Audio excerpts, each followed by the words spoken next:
buenas tardes, buenas noches, dependiendo del momento en el cual estén viendo este video. Vamos a continuar con los temas correspondientes a ginecología con osteoporosis. Más dentro de la bibliografía propuesta en ginecología de Gori no encontramos este tema. Por excepción vamos a poner de bibliografía ginecología de Williams. Definición. La osteoporosis es un trastorno esquelético que afecta a la fuerza ósea debido a la disminución progresiva en la masa ósea y puede ocasionar un riesgo aumentado de fractura. Esta parte última es la clave en relación a la osteoporosis, puesto de que el tratamiento no va directo a la osteoporosis en sí, pues totalmente no podría arreglarse de esta forma, esta patología, más en la prevención de las fracturas es el principal pilar, más que de tratamiento, sino de prevención en la osteoporosis. Como podemos ver, la vejez interfiere además con la baja de los estrógenos en la menopausia en una disminución de la actividad osteoblástica y un aumento de la actividad osteoclástica. Vamos a ver con más detalle esta parte. ¿Qué es lo importante saber al momento de hablar de fisiopatología? Que la densidad mineral ósea está alterada, ¿sí? Este es el primer parámetro, más sin embargo no es el exclusivo, sino que pueden haber otros parámetros como disminución en la velocidad de remodelación, el tamaño del hueso, la simetría, la mineralización del huesito y la calidad de la matriz del hueso son importantes, puesto de que las fracturas de hueso no se producen absolutamente en todos los huesos, sino que hay ciertos huesos que son muy propensos a tener fractura justamente por estos detalles. La osteoporosis se la clasifica en primaria y secundaria. La primera es por el envejecimiento y por una disminución de los estrógenos en el periodo menopáusico. Pero también podemos tener una osteoporosis secundaria, que corresponde a otras enfermedades o a la ingesta de fármacos. Como les había adelantado, en la osteoporosis hay un aumento de la actividad osteoclástica por correspondiente a los osteoclastos, es decir, hay mayor reabsorción que formación de tejido óseo, ¿no? Eso quiere decir que los osteoblastos están disminuidos. El hecho de que los osteoclastos estén elevados también corresponde a ciertos parámetros.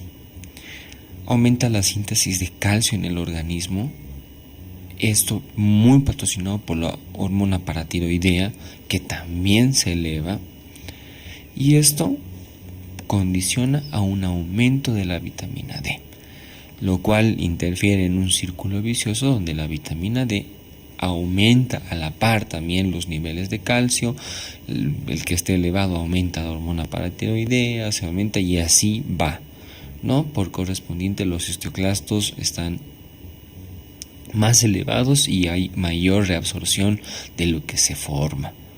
Este es el principal defecto en la osteoporosis. ¿Cómo se realiza el diagnóstico?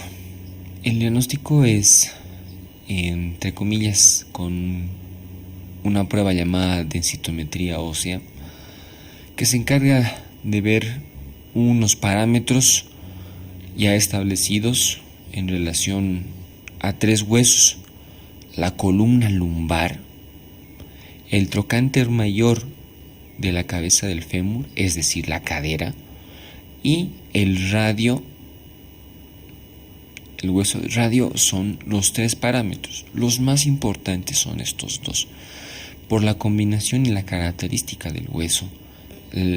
La columna dorsal, lumbar, es a predominio de tejido más esponjoso que compacto, y es lo diferente también en relación a la cabeza del trocánter mayor. El puntaje se hace en relación a un score llamado de calcificaciones T.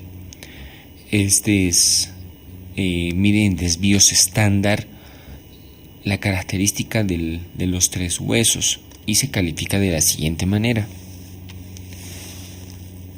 Cuando se tiene una densidad ósea normal, el valor de calcificaciones T tiene un valor estándar entre positivo 2.5 a negativo 1. Esto es lo normal. La osteopenia ya se traduce en una calcificación T con un desvío estándar de menos 1 a menos 2.5. Osteoporosis ya se diagnostica cuando las calcificaciones T son menores a 2.5. Y hay una nueva clasificación sugerida, que es la osteoporosis grave, donde el valor T es menor a 2.5, igual que la osteoporosis, pero ya se asocia a la presencia de fractura. ¿Y por qué es tan importante la fractura? Pues porque aumenta la morbimortalidad de la paciente. Se ha visto de que aproximadamente un 60% de las pacientes con fractura tienden a disminuir su calidad de vida y a disminuir su pronóstico también de vida. Tenemos un puntaje, además un puntaje Z, que no mide el desvío estándar de la densitometría ósea, sino simplemente mide la masa ósea en general, el tamaño y la edad de la paciente, ¿no? Y cuando está alterado el puntaje Z, tenemos que buscar además otras causas de osteoporosis, como son las secundarias, que ya puede ser por hiperparatiroidismo primario. En este caso tendremos que pedir hormona paratiroidea, calcio, fósforo, fosfatasa alcalina. La insuficiencia renal también es otra causa de osteoporosis secundaria y pediremos pruebas de función renal. Hipertiroidismo, pruebas de función tiroidea. Hipercalcemia, calcio en orina de 24 horas. Hipercortisolismo y alcoholismo, dependiendo, pues pediremos los estudios correspondientes de cada una. Y en la osteomalacia pediremos calcio, fósforo y fosfatasa alcalina. Hay factores de riesgo muy de primer grado y de segundo, o también denominados de riesgo mayor y de riesgo menor, y quiere decir que son pacientes propensas a tener más que osteoporosis, sino son pacientes predisponentes a tener fractura, que es, como ya les había dicho anteriormente, la principal finalidad de la prevención, ¿no? Pacientes mayores de 65 años tienen un factor de riesgo más amplio, especialmente cuando en estas pacientes hay una densitometría ósea disminuida. El hecho de que haya habido una fractura, y especialmente fractura vertebral, el hecho de que haya habido fracturas antes de los 40 años es otro factor de riesgo. Antecedentes familiares de osteoporosis y de osteopenia también.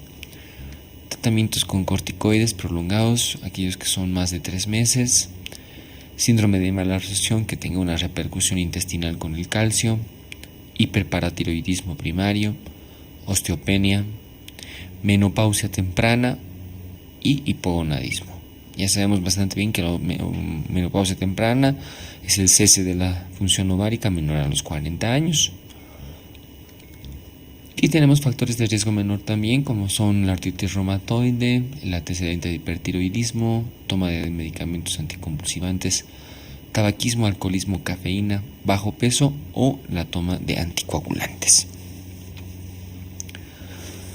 Pues bien, más que hacer tratamiento, porque actualmente el tratamiento está solamente en la terapia de reemplazo hormonal en la menopausia. No hay un tratamiento muy exacto como para la osteoporosis, sino que es más importante la prevención. Y la prevención tiene 3 parámetros: realizar ejercicio, aporte de calcio y aporte de vitamina D. Estos 2 últimos han sido demostrados con efectos muy beneficiosos, ¿no? Más sin embargo, los 3 pilares son de mejor provecho cuando se los realiza en el periodo de la adolescencia o la juventud. Es en este momento donde se puede aprovechar mucho más de estas medidas para disminuir los riesgos de osteoporosis a la larga. Bueno, es un tema muy corto, vamos a reforzar con 2 preguntitas. Uno de los siguientes segmentos anatómicos no es importante en la densitometría ósea: columna cervical, el cúbito, el trocánter menor del fémur, todas las anteriores o ninguna. Pues ya les había comentado en una de las diapositivas anteriores, en relación a la columna es la lumbar la que nos interesa. Es el radio, no el cúbito, y es el trocánter mayor del fémur. Por ende, en esta pregunta, ninguna de las anteriores es correcta. Otra preguntita: uno de los siguientes síndromes es factor de riesgo para osteoporosis: síndrome de Turner, síndrome de Rokitansky, síndrome de Asherman, todas las anteriores o ninguna. Recordemos bastante bien que un factor de riesgo es el hipogonadismo. Y hipogonadismo por agenesia ovárica, sabemos bastante bien que es el síndrome de Turner. En el síndrome de Rokitansky lo que no hay es útero, y en el síndrome de Asherman son sinequias uterinas. El diagnóstico, la respuesta correcta en este caso es síndrome de Turner. Bueno, muchísimas gracias. Me despido con una frase del Mahatma Gandhi que dice: la felicidad es cuando lo que piensas, lo que dices y lo que haces está en armonía. Muchas gracias.